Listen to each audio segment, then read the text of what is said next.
everybody? I'm Brandon Chipetti from Rise Above Fitness. I'm sick of this, I'm tired of all the bullshit, I don't care who the fuck knows who.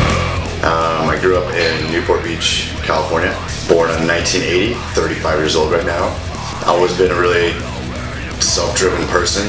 Never really asked anybody for anything, kind of just do it myself. Sort of been my mantra for my life, and you know, if I want something done, I'll do it. I don't really make that good of an employee, so I'd rather just own my own businesses and be my own boss. I guess I kind of like got that for both my parents who had their own small businesses. Grew up listening to punk rock and metal and hardcore and stuff, and going to shows since I was like 12, and got into that. Spent 17 years of my life touring in a band. Decided that one day I wanted to do something more with my life than just be on that stage and playing music, and decided that one way that I could make a difference in people would be to create a culture of fitness that people aren't really that used to, and that wasn't really normal at the time. A lot of people like me started working out, but we get made fun of by their friends because they worked out, but now it's something that's like considered cool. So I don't know, it's kind of funny how it like turns like that, but I mean, that's a little bit about me. Just kind of a self-driven person, not afraid to fail. I mean, if you fail, you try. So I mean, it's better to try and fail than to never try at all. And as a child and a teenager, let's see, I was really into sports. Played pretty much every sport you could think of when I was a kid. Probably the best sports I was at was football and baseball. Carried that over into high school. Probably could have went places with both, but decided at the time that I started playing music and started playing shows and stuff, and music kind of took over, and I started playing music around 7th grade, maybe 6th grade, 7th grade. Taught myself how to play guitar and pretty much every instrument. Just really was into it, like the way that music made me feel, like listening to it. It was something that kind of like helped me through my day and stuff. So as a child, I was one of these kids that was all about music and all about sports, and I guess as you grow older, you got like, and you have like, can see a future in both, you kind of have to like choose one. So that's kind of what I did. I first discovered my passion for fitness, man, I hated working out. Like, absolutely hated it. I hated football lifting. I did it, and I did it well. I hated lifting for baseball, and it was one of those things where I still did it, and I still tried to excel at it as much as possible.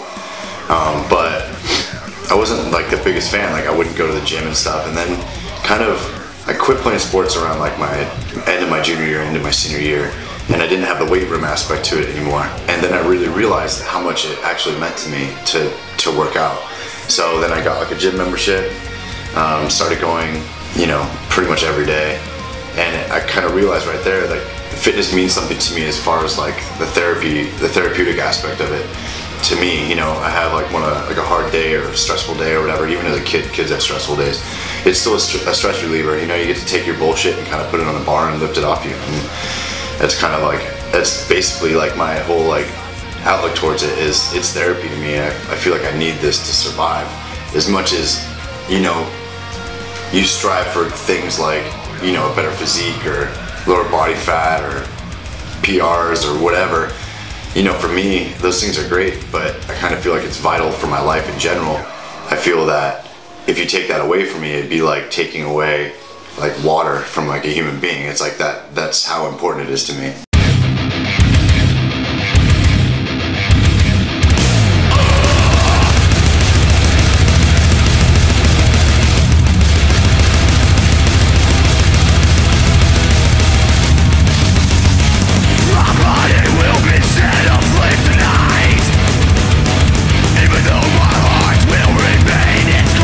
I decided to open a gym, I think it was around probably like 2009. I really decided, okay, this is what I want to do. This is my next career path. We were touring and we were touring so much, and I was trying to work out on the road, and I would still work out as much as possible, but it was like just working out to get that release. It wasn't really working out to like gain anything or anything like that. So as your body gets older, you need a little bit more in the weight room or a little bit more in the gym to kind of achieve the look that you're used to, especially for stage and stuff. I remember going on a trip to Mexico and seeing like a picture of myself, and I remember being like, fuck, what the fuck happened to me, right? Like, and it kind of one of these things where I got on the phone as soon as I got home. My friend who played professional baseball, I asked him like, you know, you train in Huntington Beach, who's your trainer?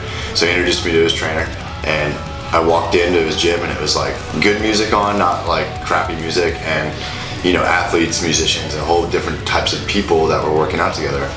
And I said, this is pretty cool. This is kind of like a culture right here. It's not full culture. I feel like I could do better in creating a culture, but it's like, this is like that gateway, that doorway to what I wanted to do. And I remember after seeing that and seeing how much of a change it made in my body and my attitude and everything in my mind, I kind of decided right there, like, this is what I'm gonna do after like music, or even during music, but you know, I'm gonna kind of segue from being a full-time touring musician to opening a gym and stuff like that. So I'd say 2009 I had the idea that this is what I want to do, and then a couple years later it happened. The guy that I was training with, my trainer, we tried to start some business together, and it kind of just fell through, and things kind of went like south, you know, the whole business venture. And I remember driving away being like, okay, what am I gonna do? I have clients at this gym, but I don't want to train at this gym anymore, and I gotta move them. And I need to like give something a name, because if one thing I learned in the music industry is you kind of have to brand something to make it something. You can't just be like, I'm Brandon, the personal trainer in Huntington Beach. It's like, welcome to the other fucking 600 dickheads that are personal trainers in Huntington Beach, you know? And it's like probably more, there's probably 6,000, but I'm like, what am I gonna do that's gonna stand out? And I said, okay, well, I gotta give it a name and build a culture around it right away.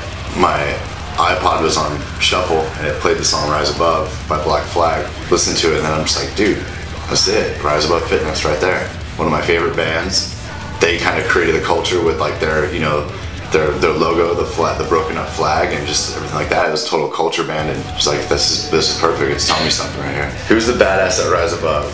Man, we've had a lot of badasses through here. Honestly, probably my girlfriend.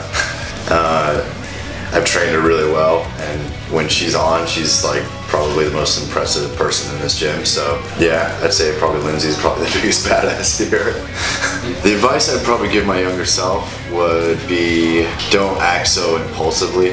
I think kind of step back and like make decisions a little bit more calculated. I'm kind of one of these people that when I want something, I'm just gonna fucking go straight into the wall and do it. And sometimes it's gotten me in trouble, but you know, I guess kind of tread a little bit more lightly. But other than that, I've made some mistakes in my life, but I really don't have like regrets for anything. I think the one thing is just like on a business level to really kind of step back and like observe things before you actually like dive right straight in. I did this group with my friend Mick Kinney, who I did a band called Suffer Well with. He's also kind of responsible for helping produce the last couple of Motionless and White records, and he's in a band called An Frack. And him and I work really well together really quick, and we kind of are on the same page all the time. You know, he called me up, or he texted me one day and he's like, listen, like, you know, I just moved into a new studio, do you want to record? I'm like, oh, this is great, because at the time I was like trying to make it work with a couple other friends from some bigger bands, and it just wasn't really gelling right. And so he hit me up at the right time, and I said, fuck yeah, let's do it. And within really quick, I mean, we pretty much write a song a day. And so the Iron Sun came out in, let's see, I think it was Friday the 13th. Friday the 13th in November came out, and it's been doing well. We've been playing some shows. The record's selling pretty decently. We're just kind of looking to play more.